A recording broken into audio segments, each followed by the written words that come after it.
Havendo o número legal, declaro aberta a pauta da sessão de julgamentos da primeira Câmara Cíveis Reunidas, agendada para essa sexta-feira, dia 2 de junho de 2023. Já para facilitar, inclusive, para advogados que estejam credenciados e, porventura, estejam esperando, o terceiro processo da pauta, que seria o último, é um embargo de declaração em agravo interno e ação rescisória. Esse processo não vai poder ser julgado ante a ausência justificada do seu relator, que é o presidente dessas primeiras câmaras cíveis reunidas, desembargador Jorge Rachid Mubarak Maluf.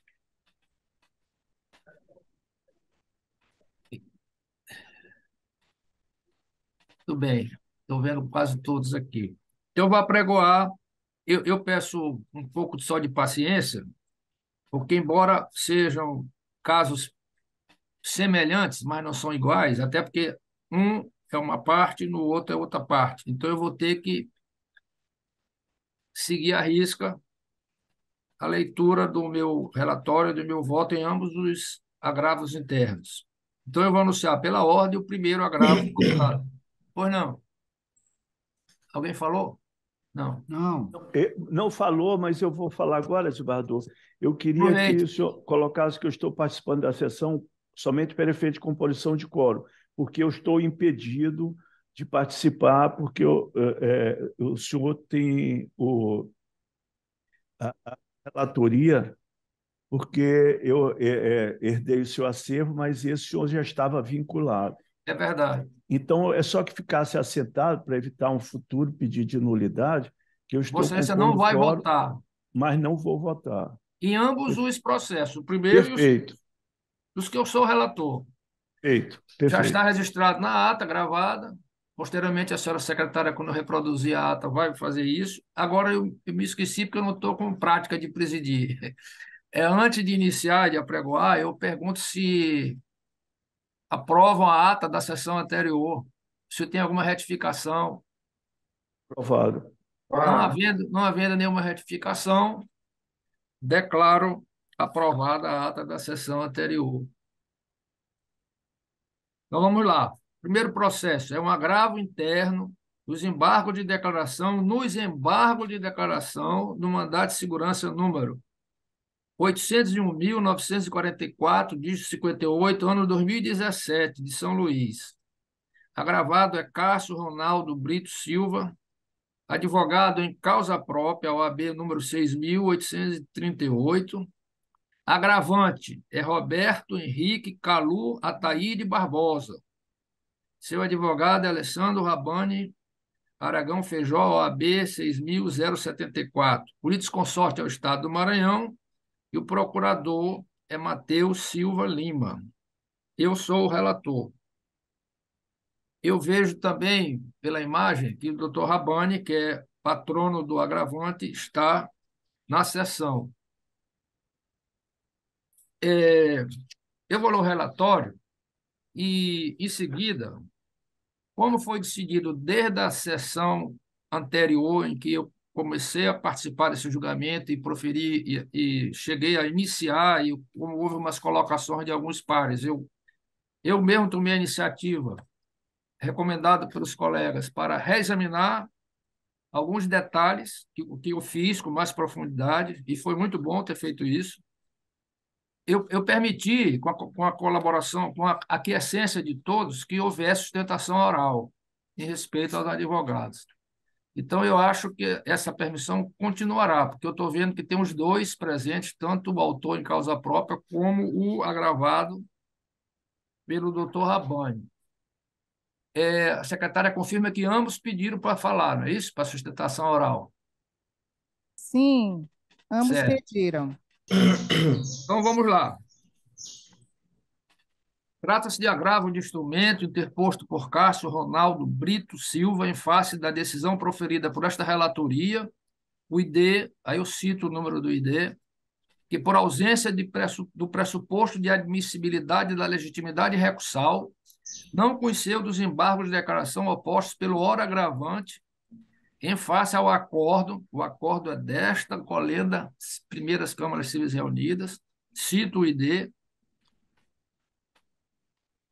Em suas razões recursais, cito também o ID, o agravante esclarece que no cerne a participação da ação mandamental não integrou a relação processual e, por isso, recorreu na qualidade de terceiro prejudicado, nos termos do artigo 996 do CPC.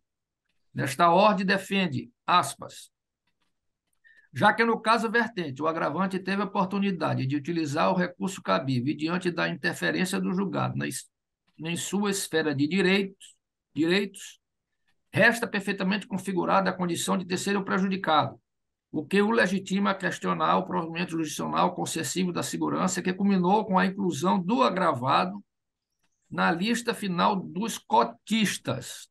Esse é outro detalhe dessa discussão. Sem ressalvas. Fecha aspas.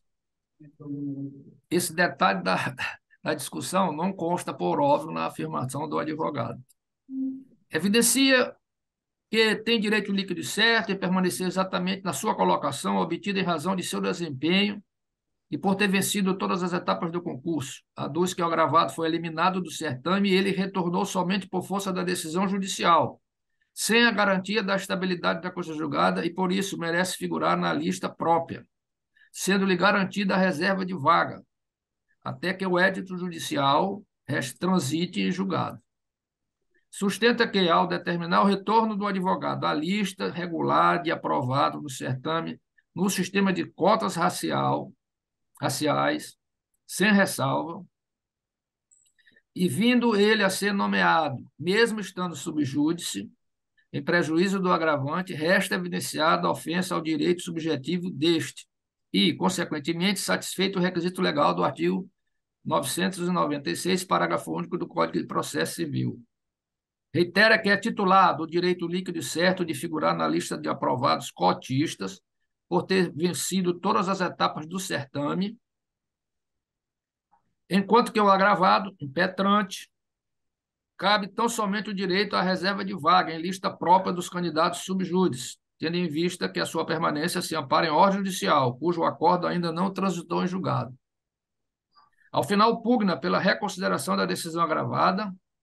Na eventualidade de este não ser o posicionamento adotado, postula que o presente recuso seja submetido ao colegiado, de modo a reformar a decisão aguerreada. Devidamente intimado, o agravado apresentou suas contas razões e aí eu cito o número, e destaco, aduzindo questões atinentes ao juízo de admissibilidade do recurso de embargo de declaração que, consoante já relatado, não foi conhecido por decisão ora impugnada, e cito o número, proferida por esta relatoria, com fundamento, desculpa aí que eu não botei aqui no mudo,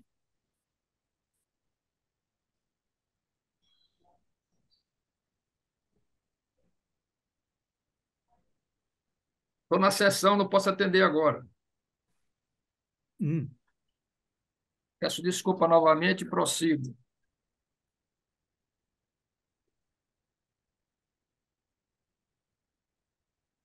Atrapalhou mesmo.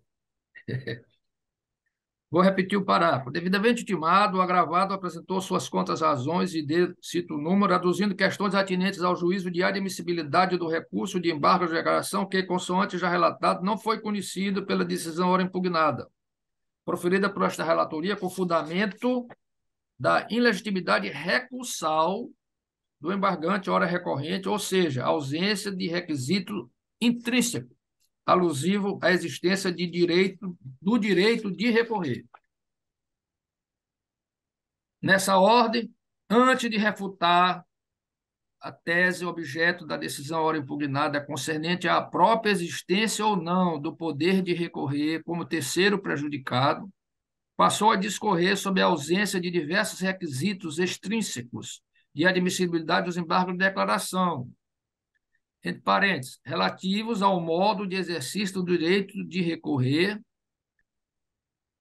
preparo, tempestividade e regularidade formal, fecha parênteses, os quais nem mesmo em tese foram apreciados e decididos por se tratarem de questões formais que, por economia e técnica processual, ao meu sentir, deverão ser analisadas e debatidas apenas em posterior momento, pois condicionadas à resolução da questão que, efetivamente, como visto, ora constitui objeto de nossa deliberação.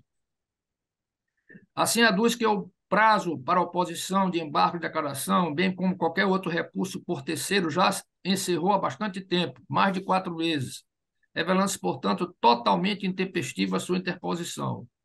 Defende a ausência da capacidade postulatória do terceiro embargante e consequente irregularidade de sua atuação em juízo, sustentando que, aspas, não obstante o terceiro intente postular em causa própria na presente demanda, o mesmo não possui habilitação legal para tanto, isto porque, conforme documentação em anexo, o embargante exerce o cargo de procurador do município de Imperatriz, recebendo, inclusive, adicional de exclusividade. Fecha aspas.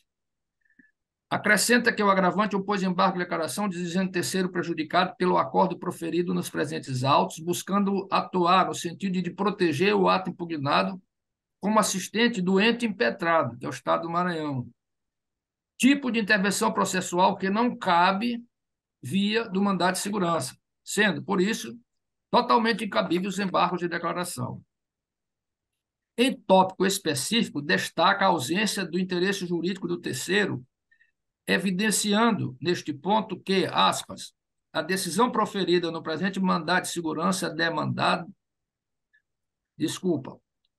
a decisão proferida no presente mandado de segurança determinando a inserção do impetente na lista de aprovados nas cotas não causa qualquer prejuízo ao terceiro ou atinge sua esfera jurídica. Isto porque, primeiro, o terceiro recorrente não é o próximo a ser nomeado entre os classificados na lista de cotas, conforme será esclarecido a seguir. Segundo, o terceiro embargante foi classificado na vaga de cadastro de reserva, antes e após a eliminação de outros candidatos, não havendo direito subjetivo à nomeação, fecha aspas. Ao final, pugna, na letra F da sua petição, não seja conhecido o agravo termo interposto pelo suposto terceiro, tendo em vista, letra G, que seja conhecida a manifesta intempestividade, letra H, que seja declarado a flagrante inadmissibilidade de intervenção de terceiro no rito do mandado de segurança, letra I, deve o presente agravo não ser conhecido ante a ausência de interesse jurídico, uma vez que o suposto direito alegado pertence a outra candidata e por ele possuir mera expectativa de direito. E letra J, por fim, em razão da ausência de impugnação especificada dos fundamentos da decisão agravada, como fundamento da ilegalidade constatada, que seja rejeitado o presente agravo. Por não vislumbrar a possibilidade de reconsideração da decisão agravada, determinei a inclusão do presente recurso nesta pauta virtual, que foi para presencial, em virtude do pedido dos advogados para sustentação oral, para apreciação desse douto órgão colegiado, conforme disposto no artigo 1021 do CPC e nosso regimento interno, no seu artigo 641. Esse é o relatório. Como há pedido de sustentação oral, pela ordem, eu pergunto à senhora secretária, quem pediu primeiro? É o agravante? Acho que sim, não é? Então, eu estou vendo aqui na tela, doutor Cássio Ronaldo. Sim, Excelência. Cumprimentando a desembargadora Nelma, seja bem-vinda. Bom dia. Já tinha anunciado a sua presença. Bom dia. Isso. Eu lhe concedo o prazo regimental e peço que seja rápido e objetivo, porque é uma exceção que nós estamos abrindo aqui, até por certo pedido meu, que não caberia, em tese, de citação em agravo interno. Vossa Excelência tem a palavra pelo prazo regimental. Presidente Ricardo, só para cumprimentá-lo e cumprimentar os colegas. Ô, Tairon, desculpa aí, um pouco atrasado. Aqui. Você está no tribunal, né? Você está no tribunal? Nossa secretária, estou no tribunal. Tá, vou lhe fazer uma visita mais tarde. Ah, meu amigo, os ilustres advogados também. Tá bom. A palavra ao advogado que também é o agravante neste agravo interno. Presidente, é o Raimundo Bogé. Doutor, Sim. advogado, peço vênias pela essa interrupção do seu momento. É porque eu queria saber, já que eu não vou participar do julgamento, eu estava aqui compondo quórum para que a sessão ocorresse, eu queria que o senhor perguntasse à secretária se eu me retirando da sessão tem quórum. Ela já pode responder, ela está ouvindo. Senhora secretária, se eu me Tem retirar quórum? dessa... Se sair alguém? Não, Tem. tem quórum, porque a desembargadora Nelma acabou de entrar. Não, desembargador, como eu sou impedido nesse processo seu, por força da sua vinculação, e já que tem quórum, peço vênia ao senhor para deixar eu me retirar da sessão. Deferido, até porque o processo que Vossa Excelência ia efetivamente participar era da relatoria do desembargador Rachid, do qual eu não participaria. Perfeito, Então, agradeço agradeço, aí a colegas. sua presença e desejo-lhe um bom final de semana.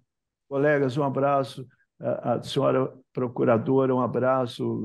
Os Beijo. advogados, prazer tê-los aqui. Então, eu vou me retirar para cuidar dos meus afazeres do gabinete. Ricardo, um grande Boa abraço sorte. para você, meu Todo amigo, a grande. todos. Até logo. Vou me Doutor retirar da Cássio, sessão. com seu prazo zerado, inicie sua sustentação. Muito bom dia. Eu cumprimento Vossa Excelência, desembargador relator Ricardo do Ailib, na pessoa de quem eu estendo os cumprimentos a todos os integrantes destas colendas primeiras câmaras cíveis. Cumprimento a douta representante do Ministério Público e cumprimento os serventuários da Justiça na pessoa da secretária das primeiras câmaras cíveis reunidas. Como bem pontuou o relatório de Vossa Excelência, a questão principal a ser desatada neste momento é saber se o recorrente, se Cássio Ronaldo ostenta a qualidade de terceiro prejudicado que o legitima a interpor o recurso cujo conhecimento foi negado.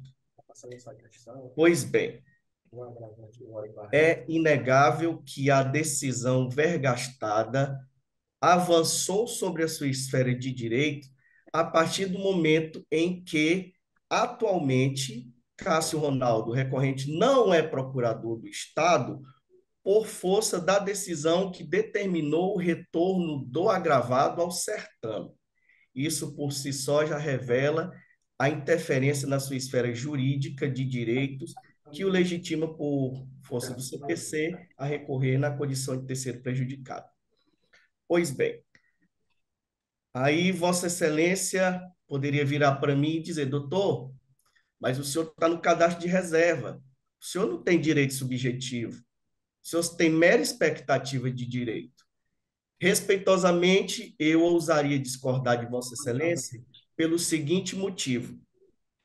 Ainda que eu esteja no cadastro de reservas, segundo orientação firmada pelo STF, em sede de repercussão geral, os integrantes do cadastro de reserva passam a ostentar direito subjetivo, ou seja, o que era mera expectativa de direito, convola-se em direito subjetivo, desde que, dentre outras, haja inequívoca manifestação da administração a respeito de novas nomeações. E é o que acontece nos presentes autos. Tanto eu quanto os dois agravados estávamos no cadastro de reserva e agora eles são procuradores do Estado por força da decisão judicial. Então, é mais uma prova de que o que era mera expectativa de direito convolou-se em direito líquido e certo.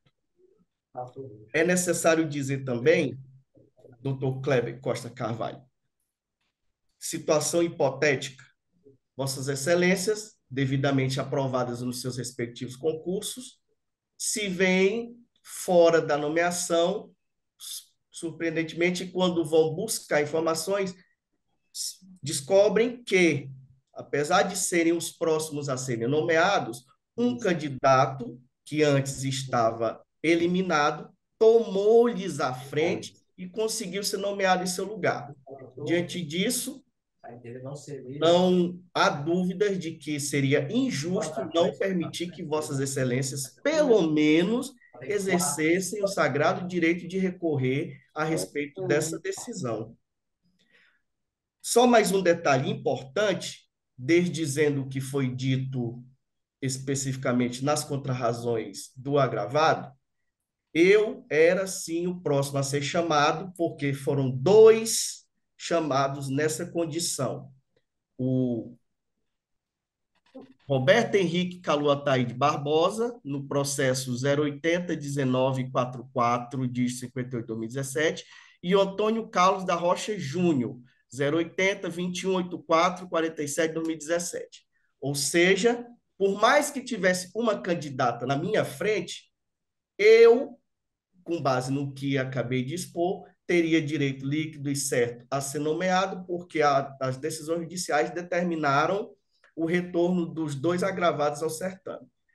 Por fim, resta a mim demonstrar que a decisão agravada está em dissonância, perdão, a decisão embargada, cujo os embargos de declaração não foram aceitos, está em dissonância, com todo respeito, com o que preceitua o próprio Colém do Tribunal de Justiça do Estado do Maranhão, que em inúmeras oportunidades já se manifestaram a respeito da nomeação de candidatos subjúdice, sustentando basicamente que não há possibilidade de nomeação precária em concurso público, de modo que a decisão tem que aguardar o trânsito em julgado. Até que isso seja providenciado, o candidato em questão deve figurar em lista própria de candidatos subjúdice. Assim, eu encerro as minhas considerações, pugnando novamente pelo provimento do recurso para que meus embargos de declaração sejam julgados. Muito bem. Passa a palavra agora ao doutor Alex Rabani, patrono do embargado. Vossa Excelência tem um prazo, mesmo prazo regimental. Espero que seja breve, como foi o doutor Cássio. Serei breve, Excelência. Mas fique à vontade, viu, desembargador? Se eu tenho um prazo, vai ser respeitado da forma regimental. Muito bom dia. Saúdo a todos os desembargadores, na pessoa do desembargador relator, Ricardo do Ailib, com a distinção à desembargadora Nelma, que se faz presente. Também quero saudar a douta Procuradora de Justiça, doutora Ana Lídia. Saúdo todos os demais eventuários desta casa. Saúdo o colega advogado também, faço questão de reforçar, e a todos os presentes no plenário deste egrégio Tribunal de Justiça. Eminentes julgadores, trata-se de um agravo interno no embargo de declaração de um mandado de segurança. O ora agravado, impetra um MS contra o Estado do Maranhão, a fim de que possa ter ratificado o seu direito de pertencer à cota racial, política pública afirmativa indispensável em nosso país para composição, sobretudo, do quadro de servidores públicos, seja do mais simples, seja ao mais alto grau, como se pode ter no Estado do Maranhão, pelo Executivo da Procuradoria-Geral do Estado. O ora agravado tem o seu direito reconhecido pelas primeiras câmaras cíveis, por meio de um acórdão que reconhece, fundamentado em 2 precedentes importantíssimos. O primeiro precedente, da lavra do desembargador Jorge Rachid, que aborda a questão desse mesmo ponto, cotas raciais, concurso da Procuradoria-Geral do Estado. E o segundo, que o nobre desembargador relator, à época, também trouxe, é da lavra do ministro Herman Benjamin, do STJ, abordando assunto idêntico, específico, referente ao concurso do Tribunal de Justiça, da Procuradoria-Geral do Estado, e isso foi devidamente observado.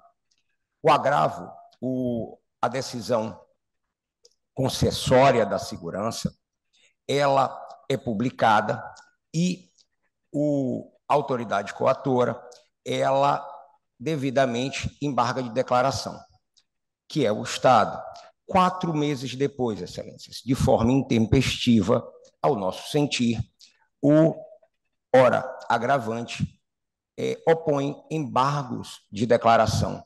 Embargos esses, eminentes julgadores, que foram devidamente não conhecidos. Sequer o mérito do embargo foi feito, foi conhecido. Por quê? Né? Foi provido ou improvido? Não foi, por uma questão importante que diz respeito à ausência de legitimidade recursal. Por quê? Porque quer demonstrar com todas as venhas o ora agravante que é terceiro prejudicado, que ao nosso sentir não é, por 2 pontos fundamentais. Primeiro, há essa questão da própria intempestividade, que muito tempo depois interpõe e opõe embargos declaratórios. Segundo ponto, ainda que, finalisticamente, ainda que por adesão a um pensamento livre, se entenda que a decisão concessória da segurança merecesse ser reformada, ainda que isso fizesse, ou seja, que o hora gravado saísse do rol, não seria atingido o agravante, a posição do agravante. Inúmeras são as decisões das câmaras cíveis deste egrégio Tribunal de Justiça, em consonância com o pensamento do STJ e do Supremo Tribunal Federal. O excedente, aquele que detém mera expectativa de direito, vai ter esse direito transfigurado para direito subjetivo, eminente desembargador Raimundo Barros, Kleber, desembargador Castro, se o direito pleiteado, tá certo, atingir a sua posição. E devemos observar, nós estamos diante do julgamento agora de um agravo. Então, eu tenho que observar isso também de forma individualizada. O nobre colega, quando vai abordar, faz uma aplicação conjunta do que discordamos. Eu tenho que observar caso a caso. E em nenhum deles será atingida a posição. Ou seja, ainda que o agravado fosse retirado da lista classificatória, essa posição não seria o agravante a ser convocado, desembargador Barros. Não seria, desembargadora Nelma, o agravante a ser chamado para tomar posse. Consequentemente, não há qualquer tipo de prejuízo. Ele estaria agindo em nome de um terceiro até, porque isso atingiria e prestigiaria outra pessoa que não a si próprio. E isso já é devidamente observado por decisões reiteradas das câmaras cíveis do Supremo e do STJ. Outra coisa importante a ser destacada, e aí reforçando, é que com todas as venhas, o agravo não traz consigo matérias específicas para o destravamento, para a sua fundamentação e o destravamento da decisão monocrática e consequente análise pelo colegiado, razão pela qual ele realmente não mereceria nem ser conhecido, e se conhecido, não ser provido. Como prometi ao eminente relator de não me estender, são essas efetivamente as razões. Ainda trago uma para finalizar, Excelências. O Roberto está há mais de 1 ano e meio exercendo dignamente o seu mistério na Procuradoria do Estado do Maranhão. Não há qualquer conduta contrária a essa. A autoridade que poderia estar contrária o seu ingresso na PGE, que é o próprio Estado, tomou as medidas recursais cabíveis de forma tempestiva, que faltam ser julgadas, mas não tomou qualquer outro pedido, não há nos autos qualquer outro pedido de efeito suspensivo da decisão. Então, estamos aqui diante, praticamente, da aplicação, em nome dessa segurança jurídica, da teoria do fato consumado, da possibilidade, em virtude do distinguish, dentro do pensamento do STJ, nós estamos diante de tanto do STJ quanto do Supremo, de um distinguish em virtude do decurso do tempo entre a sua nomeação e, consequentemente, a propositura das medidas para tentar reformar a decisão concessória. Por essas razões, eminente desembargador relator, eminentes desembargadores dessas primeiras câmaras cíveis reunidas, o agravado roga a vossas excelências para o não conhecimento do presente agravo e, se uma vez conhecido, o seu não provimento pelas razões aqui trazidas. Muito obrigado, bom dia a todos. Vamos prosseguir, só consultando a nossa estimada Procuradora de Justiça, doutora Ana Lídia, nos casos de agravo interno não há participação do Ministério Público. Daí porque eu não vou lhe conceder a palavra, certo? Tenho conhecimento, De desembargador. acordo, né? Ótimo. Então, vamos lá ao voto. Senhores desembargadoras e desembargadores que compõem essa colenda, primeiras câmaras cíveis reunidas. Acompanhei as sustentações orais, inclusive as anteriores, recebi memoriais, também ouvi cada uma das opiniões que já foram proferidas por este colegiado nas sessões anteriores. Por esse motivo, eu tive uma enorme preocupação em reestruturar o relatório, já lido, e agora o voto que eu passo a ler,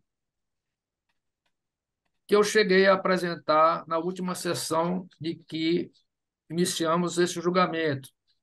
Notadamente, por ficar estabelecida como premissa do julgamento o esclarecimento das questões que foram trazidas pelos ilustres advogados em suas manifestações na tribuna, além dos diversos questionamentos que foram expostos por alguns membros desta Corte, para o fim de, como costumeiramente, podemos garantir ao jurisdicionado a devida tutela jurisdicional adequada, efetiva e tempestiva. Consoante relatado, o agravado apresentou quantas razões e de número, aí eu cito o número, aduzindo, destaco, questões atinentes ao juízo de admissibilidade do recurso de embargo de declaração que, como já visto, não foi conhecido pela decisão ora impugnada e aí cito o número, proferida por esta relatoria, com fundamento na, destaco, ausência de legitimidade recursal do embargante, ora agravante, o qual, como se sabe, constitui requisito intrínseco alusivo à existência do direito de recorrer. Nesta ordem, antes de refutar a tese objeto da decisão agora impugnada concernente à própria existência ou não do poder de recorrer como terceiro prejudicado, passou a discorrer sobre a ausência de diversos requisitos extrínsecos de admissibilidade dos embargos de declaração, entre parênteses, relativos ao modo de exercício do direito de recorrer, preparo, tempestividade e regularidade formal, fecha parênteses, os quais nem mesmo em tese foram apreciados e decididos por se tratarem de questões formais que, por economia e técnica processual, ao meu sentir, deverão ser analisadas e debatidas apenas em momento posterior, pois condicionadas à resolução da questão que, efetivamente, como visto, ora se constitui o objeto de nossa deliberação. Por oportuno, trago à colação a seguinte lição doutrinária sobre o tema, que diz, verso, o objeto do juízo de admissibilidade dos recursos é composto dos chamados requisitos de admissibilidade, que se classificam em dois grupos. A. Requisitos intrínsecos, concernentes à própria existência do poder de recorrer. Cabimento, legitimação, interesse e inexistência de fato impeditivo ou extintivo do poder de recorrer. E B. Os requisitos extrínsecos, relativos ao modo do exercício do direito de recorrer, preparo, tempestividade e regularidade formal. Essa doutrina eu colhi do renomado Fred Didier Júnior, em sua publicação Curso de Direito Processual Civil, edição de 2019, na sua página 107. Feito estas considerações, verifico que foi efetuado o preparo do ato de interposição. Aí eu cito o número. Que houve na sessão anterior, isso não está aqui no meu voto, mas só para explicar. Houve uma discussão de que teria sido intempestivo, ele não teria sido recolhido. E não existindo outras questões preliminares pendentes aos presentes os requisitos necessários de recursal, eu conheço do agravo interno ora manejado. E passo agora a emitir minha posição. Inicialmente, resisto que não assiste razão ao agravante em pleitear a reforma da decisão fustigada. Essa manifestação dele está no ID, que eu cito o número também. Uma vez que, pelo exame das razões suscitadas, deve o ato judicial agravado ser mantido por seus próprios fundamentos. Vejamos. Consoante relatado, Cássio Ronaldo Brito Silva interpôs o presente agravo interno em face de decisão proferida por esta relatoria, cito o ID, que por ausência de pressuposto de admissibilidade da legitimidade recursal, não conheceu dos embargos de declaração opostos pelo ora agravante em face ao acórdão, cito o ID, proferido por estas primeiras câmaras cíveis reunidas. Nos termos da seguinte emenda, aí eu reproduzo aqui, embora seja do conhecimento de todos os meus pares. Embargo de declaração em mandado de segurança, concurso público, comissão configurada, acolhimento dos primeiros aclaratórios, com atribuição de efeitos infringentes, segundo recurso prejudicado. Essa decisão foi unânime e consta no meu voto a integralidade da emenda. E prossigo.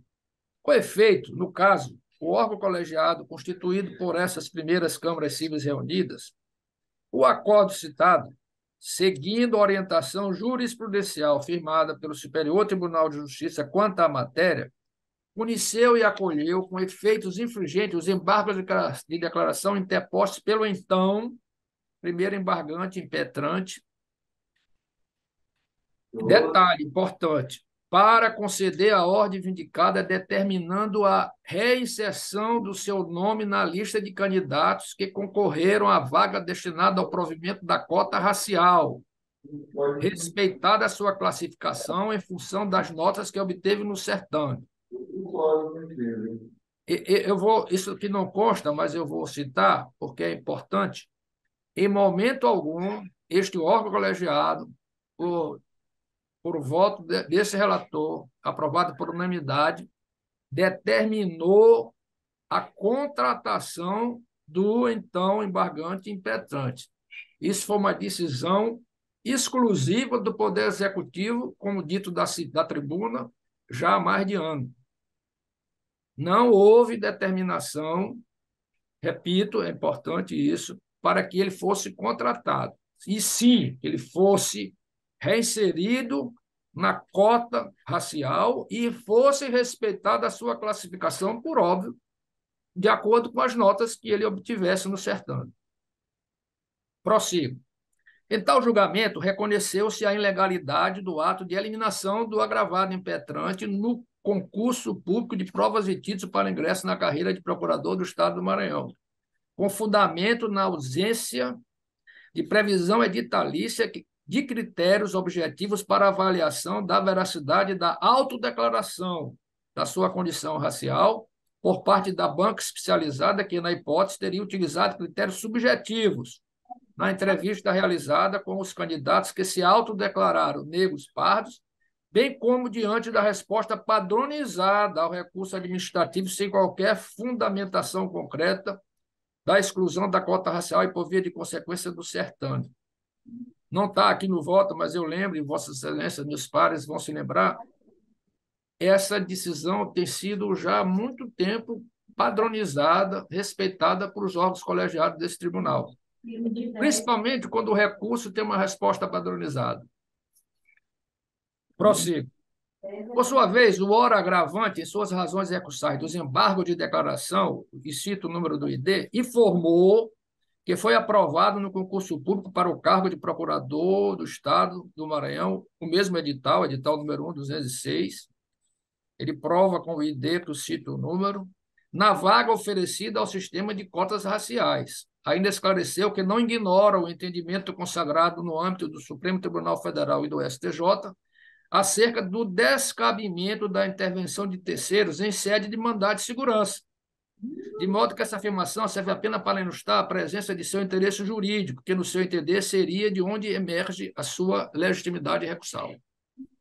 Partindo de tais premissas, analisando os autos, constata-se que deve ser mantido o não conhecimento do mencionado recurso de embargo de declaração por ausência do pressuposto intrínseco de admissibilidade da legitimidade recursal, o que inviabiliza, ao meu sentir, a análise do seu mérito. Pois bem, de fato, assim como aduzido pelo recorrente, a jurisprudência dos tribunais superiores é pacífica, no sentido de que o rito procedimental do mandado de segurança é incompatível com a intervenção de terceiro, ex via do artigo 27 da Lei 12.016 de 2009.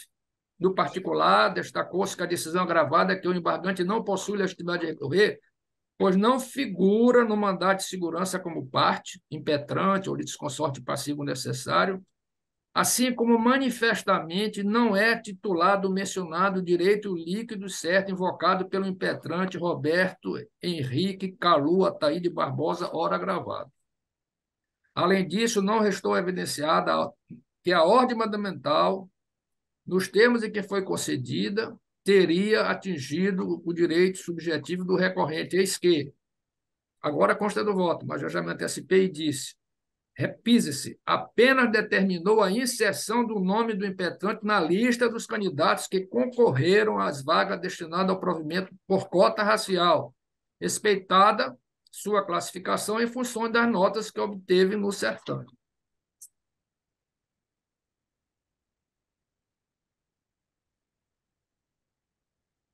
Desta forma, o agravante não logrou êxito em demonstrar que, de fato, teria alcançado situação jurídica passível de ser revertida pela tutela judicial concedida, de modo que, no caso em tela, aplique-se a jurisprudência consolidada pelo Superior Tribunal de Justiça sobre a matéria, firmada no sentido de que, via de regra, em situação na qual se discuta situação pessoal de eliminação de candidato em determinada fase do concurso, não há necessidade de formação de litisconsórcio passivo entre os aprovados, diante da inexistência de comunhão de interesse entre eles, havendo apenas expectativa de direito à nomeação. Aí eu citei, vou apenas dar o nome, precedentes do STJ. O primeiro que eu cito é do dia 29 de agosto de setembro de 2022, da relatoria do ministro Gugel Faria, da primeira turma, em que ele entende esse necessário, que é desnecessário em concurso público, consorte partido necessário. Cito também da hoje eminente presidente do STJ, ministra Maria Tereza Assis Moura, no mesmo sentido, em julgamento do dia 4 de setembro de 2019. Isso pela Corte Especial. E, por fim, cito ainda uma decisão do ministro Moura Ribeiro, da terceira turma, nesse mesmo sentido. Então, é pacífico e não houve alteração dessa jurisprudência do STJ. E prossigo. Por conseguinte, por fim, considerando que não há elementos que permitam aferir que os fatos foram distorcidos pelo recorrente com o intuito de obter provimento jurisdicional, que a ele conferisse vantagem devida, constata-se que não merece guarida a proteção do recorrido aduzida para aplicação de multa por litigância de má-fé e ata tentatória à dignidade da justiça, pois ausente a comprovação da má-fé processual que possa ensejar condenação pleiteada, nos termos do artigo 80 do CPC. Por oportuno, transcrevo emenda de recente julgamento também do STJ. Não vou reproduzir, porque é pacífico. Se não há má-fé, não há condenação em multa processual que foi objeto de um requerimento da parte contrária. Assim, entendo que o agravante não trouxe aos autos fundamentos capazes para modificar o posicionamento acima adotado, devendo, por isso, ser julgado improvido o presente recurso. Não, sim. Concluindo, ante ao exposto, por não vislumbrar a possibilidade de reconsideração da decisão agravada, conheço e nego o provimento ao recurso nos termos da fundamentação supra, ao tempo em que submeto o presente voto à apreciação desse douto colegiado, conforme dispõe o nosso artigo 1021, aliás, o 1021 do CPC e 641 do nosso regimento interno. É com o meu voto. Está direitinho. E passo agora a colher os votos. Eu acho que eu vou iniciar com a mais... A ordem agora começa com a mais antiga, né? Se eu tiver errado aí, me corrija, secretário. Eu acho que a desembargadora Nelma é a mais antiga na corte. Como vota Vossa Excelência? Senhor presidente, senhor relator, eu li atentamente o voto de Vossa Excelência, os memoriais que me foram encaminhados também, ouvi os advogados e o doutor procurador na tribuna, e eu não tenho a menor dúvida, nós até inclusive já apreciamos, né, nessas câmaras. Questão eu acompanho Vossa Excelência. Muito obrigado. Seguindo a ordem aqui, eu acho que é o meu querido desembargador Cleber Carvalho. Bom dia, Vota Vossa Excelência. senhor presidente. Com as explicações dadas agora por Vossa Excelência, entendo que o voto, ora proferido, clareou, apoiado na legalidade e de forma coerente a questão trazida à baila, razão pela qual eu acompanho Vossa Excelência. Desembargador Raimundo Barros, como vota Vossa Excelência? Presidente, cumprimento agora a Vossa Excelência formalmente, os colegas. Eu confesso que Vossa Excelência quase me confunde, porque é uma matéria só de juízo de admissibilidade. E eu vi Vossa Excelência passeando aí pelo mérito, eu digo, será que nós vamos discutir mérito? Não, essa matéria é objetiva, ele não tem legitimidade, é só isso. Não tem para onde correr. É pacífico. Então, eu acompanho integralmente. Mas fiquei preocupado. Quase que eu ia pedir vista. Eu acho que eu vou pedir vista. Mas depois, não, é só admissibilidade. Acompanho. Muito bem. Desembargador Barros, permitam os outros colegas eu me explicar. Eu fiz esse detalhe porque na sessão Eu sei do anterior cuidado de houve Vossa uma Excelência. discussão acirrada entre os advogados sobre ele, até que ele não teria legitimidade de atuar em causa própria. Quer dizer, eram matérias que não seriam para ser apreciadas se o agravo fosse admitido. Muito bem. Por isso é que eu fiz esse É estudo por mais isso que aprofundado. o presidente clareou agora todos. Isso, foi por isso, tudo desembargador bem. Barros. Eu agradeço a sua preocupação. Não, eu Desembargador entendi, Castro, cuidado, nosso eu diretor entendi. da escola, como vota Vossa Excelência? Presidente, eu cumprimento inicialmente a todas as pessoas presentes nessa sessão e eu acompanho o voto de Vossa Excelência. Desembargador Tairone, como vota Vossa Excelência? Acompanho Vossa Excelência com toda tranquilidade, cumprimentando mais uma vez, inclusive pelo voto. Obrigado. Por último, e aproveito também para cumprimentar expressamente meu estimado colega desembargador Josemar Lopes, como vota Vossa Excelência? Primeiramente, o meu bom dia a todos e meu respeito aos advogados e serventuários aqui deste tribunal. Presidente, já foi dito tudo o que deveria ser dito a respeito do voto de Vossa Excelência. Eu vejo que foi um voto com consistência jurídica, inclusive fundamentado na doutrina e na jurisprudência acerca dessa questão debatida nos autos. Não há como divergir. Acompanho inteiramente o voto de Vossa Excelência. Pois não. Acho que a senhora secretária, todos os presentes votaram, né? Sim. Então, eu vou proclamar o resultado. A corte, por unanimidade, conheceu, mas rejeitou, negou provimento, né?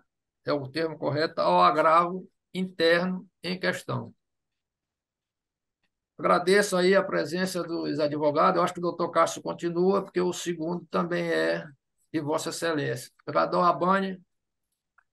Bom final de semana. Vou apregoar agora o segundo e o último processo.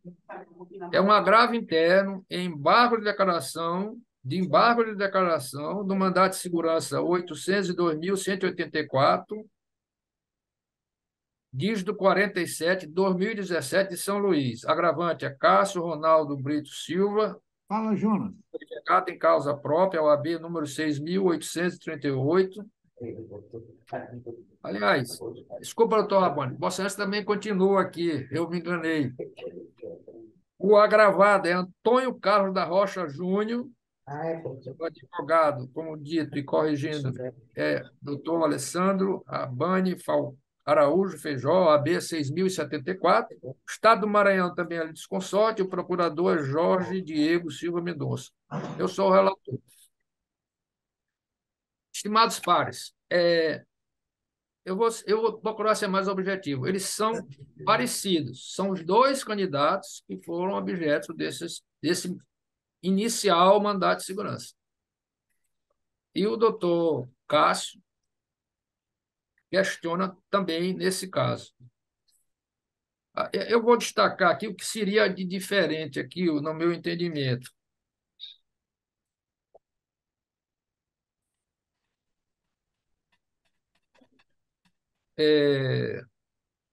Mas vou dar a palavra também aos advogados. A única coisa que eu vi aqui... Presidente, Foi não. Me permita aí uma indagação. Claro. É a mesma matéria? Então, eu acho que nós poderíamos, assim, até por medida de economia, até dos advogados também, já foi feita a exposição, os fundamentos, né? Eu acho que o doutor Cássio também poderia concordar que nós todos já ouvimos as outras exposições. As outras poderíamos agilizar o julgamento, né? Se for possível. É por isso que eu estou procurando aqui alguma coisa para... A única coisa que eu vejo, eu vou antecipar, meu entendimento é o mesmo, por óbvio, matéria igual. É que nesse caso aqui, houve uma discussão sobre a ausência de recolhimento de preparo. Isso aí eu ultrapassei, até porque ele comprovou, houve uma discussão, advogado dizendo que não tinha, e ele provou que tinha. Ele recolheu, e recolheu como determina a lei, a posteriori, mas em dobro. Então, isso não vai se discutir mais. O resto da matéria é a mesma, a única, acrescentei as mesmas jurisprudências. Consulte os advogados para ver se eles concordam. Sim, eu estou só fazendo aqui um relatório rapidinho, porque eles podem querer fazer algum esclarecimento diferente. Eu trouxe também, que eu achei importante, uma última decisão recente, é do ministro Francisco Falcão, do STJ, de 25 de novembro do ano passado, no agravo interno, no recurso em segunda instância da segunda turma, em que ele diz o seguinte: para fins de viabilizar a defesa de interesse entre ente e o público, faz necessária a intimação do representante legal da pessoa jurídica de direito público, da autoridade apontada como coatora. A mandado de segurança, a autoridade coatora, embora seja parte do processo, é notificada apenas para prestar informações. Tanto que é legitimação processual para a reconhecimento da pessoa jurídica de direito público, que pertence ao agente. É nesse sentido, corroborando aqui com a mesma inteligência, né? E também sobre que não há litigância de má-fé para aplicar a multa, que foi requerida pela parte agravada, é que eu também, não vislumbrando... Bom, eu já estou votando. Vossas Excelências, advogados, querem fazer algum esclarecimento de ordem de fato? Desembargador, doutor Cássio, o microfone está bloqueado, mas não é por aqui. Desculpa. Isso. Vossas Excelências me ouvem? Isso. Só para pontuar que existe a matéria de mérito dos embargos de declaração e que Vossas Excelências estão apreciando nesse momento é a questão da admissibilidade. Do agravo interno. Do agravo interno, para não confundir, não misturar as matérias. Que não está. Chegou até a causar certa dúvida no desembargador. Desembargador Barros, e eu aproveitei isso. Exatamente. Nesse momento, eu estou votando só em matéria de admissibilidade. Isso. Pois é. Então, tudo que eu disse no recurso passado a respeito da defesa da admissibilidade pode ser repetido neste caso, já que a matéria é a mesma, se trata de conexão até, identidade de causa de pedido. Então, não tenho mais nada a acrescentar, não. Respeito o posicionamento desta colenda Câmara e só me resta, se for o caso, procurar a via recursal ordinária. Muito bem. Doutor Rabone.